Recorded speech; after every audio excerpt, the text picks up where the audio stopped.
この番組は日本語コンティア OK ですか？干嘛的？やめて？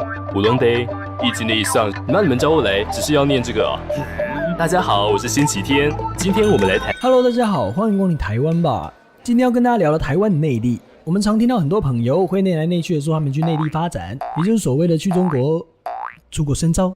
日治时期，中国被称为唐山，内地指的是日本，而我们亲爱的台湾则被称作台湾。但今天无论大家想说台湾的内地是中国、是日本、是南投还是抵达港儿，那是啥？这通通不是我们今天的重点。日本在台湾的统治大概可以分成3个部分。从最早以 Ladies and Gentlemen 后藤新平为代表，火爆公车的特别统治时期，然后牺牲召唤成内地延长主义时期，在9集进化成万众瞩目，这一集其实不会讲到的皇民化时期啊！我在干嘛？每一个时期的统治方式都不太一样，以至于我们今天很难说日本对台湾到底是好坏坏还是好棒棒。今天我们就来聊聊特别统治时期怎么牺牲召唤成内地延长主义时期。内地延长又到底是在演什么演，又唱什么唱的？ Please don't try this at home. 开始喽。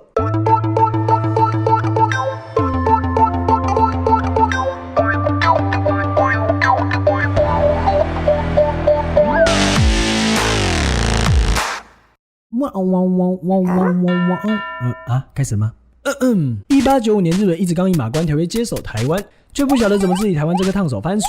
一派是想把台湾当成日本的一部分，也就是童话里都是骗人的童话主义；另一派人主张要把台湾视为帝国海外的属地，也就是不给这糖糖就捣蛋蛋的殖民主义。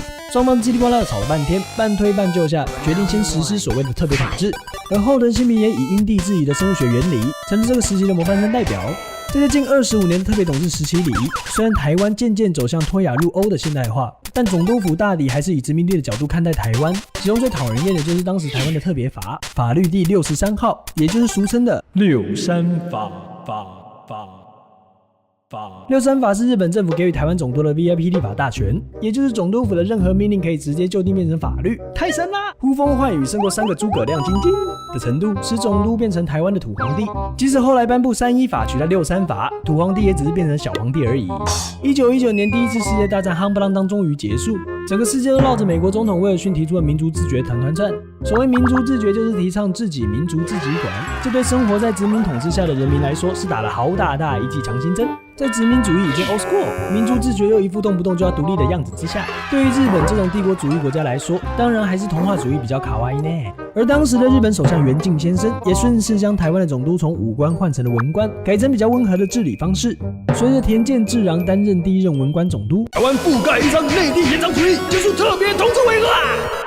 好，你开心就好。国会在1921年公布的法3号，取代了带有殖民色彩的31法。法3号表示，日本内地的法律要适用于台湾，这也就代表，至少在理论上，日本人跟台湾人是平等的。但台面上的各种台日友好一家亲，终究还是敌不过实际上的隔阂。至于有什么隔阂，大家都自己点进去复习一下啦。等一等，这里我们要来小小澄清一下。话说隔壁陈太太整天教她孩子考上医学院，大家似乎以为是最近的事情。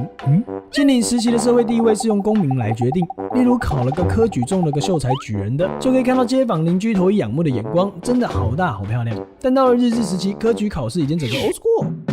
总督府为了台湾迫切的教育与卫生问题，建立医学校与国语学校等等的教育机构来训练人才。因此，日治时期的台湾，三师、医师、教师、律师，也就是一代宗师，受人敬仰。特别是医师收入非常好，左右邻居公公婆婆都想让孩子挤进医学校。而这种什么师来师去的三师风气，也就大概从100年前一直吹到今天隔壁陈太的家里啦。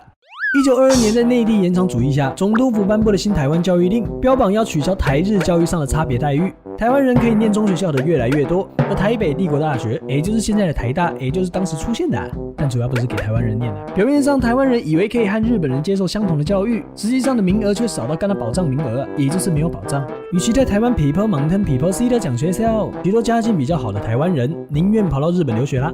无论如何，在新台湾教育令的推行下，还是有越来越多台湾人接受了正规教育。台湾人，你好聪明。学校里的音乐美术课就顺水推舟的把西方的艺术带给了台湾人，传统的水墨画渐渐被西画给取代，例如陈澄波用油画写生，或是廖继春的抽象画等等。这些画家成立了台洋美展，从日治时期又一直展到了今天。而学校上的音乐课也使国小常看到的风琴、钢琴等乐器渐渐取代了二胡与唢呐。台湾流行音乐也跟着大量出现，例如邓雨学脍炙人口的《乌鸦灰》，访春空就是现在这首都是日治时期就有的歌曲。叽里呱啦的说了那么多，感觉日本就是台湾的内地，好像也挺不错的。不论是政治、教育或是艺术上，都有在赶进度。但其实童话里都是骗人的，童话主义下的教育也暗藏着危险。例如当时历史课只有教日本历史，使得很多老一辈的阿公阿嬷到今天对于日本的康家川德都还能倒背如流，但却对台湾这块土地的过去产生了疏离。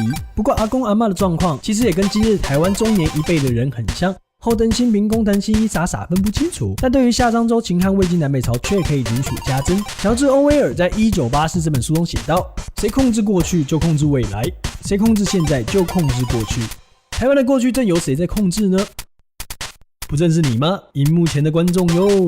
好的，说了那么多，口有点渴啦，喝完这杯喝水，我们下回同一时间再见喽，撒略。台湾吧是由 DJ Howard 制作，我们的剧本与主持人是要被抓去当兵的凌晨不解，快逃啊！动画是最近一直抓着秘书练瑜伽的健康美丽佳佳可小妹妹精心绘制而成，历史本文是最近一直努力帮我上字幕的萧雨辰，还是小火车。最后这个音乐，这是由我们的 DJ Howard 来为各位进行一个制作的，一直做这个的动作。如果你喜欢我们的影片，可以点这里订阅我们的频道，或是点这里支持我们的周边商品，快买完啦！让我们是个小屁孩，有饭吃可以继续做这类型的影片。我们的播出时间是每个月的1号晚上8点，敬请准时收看。我们下次再见喽！耶，终于可以吃饭了。这上次用过了。好，耶，终于可以去当兵了。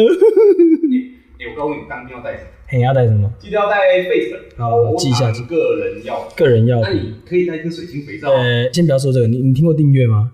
你按一下嘛，你那边按一下嘛，按哪？烦耶！你在房找我可以代替你。大家好，我是星期天，我们下回同一时间再见喽，拜拜。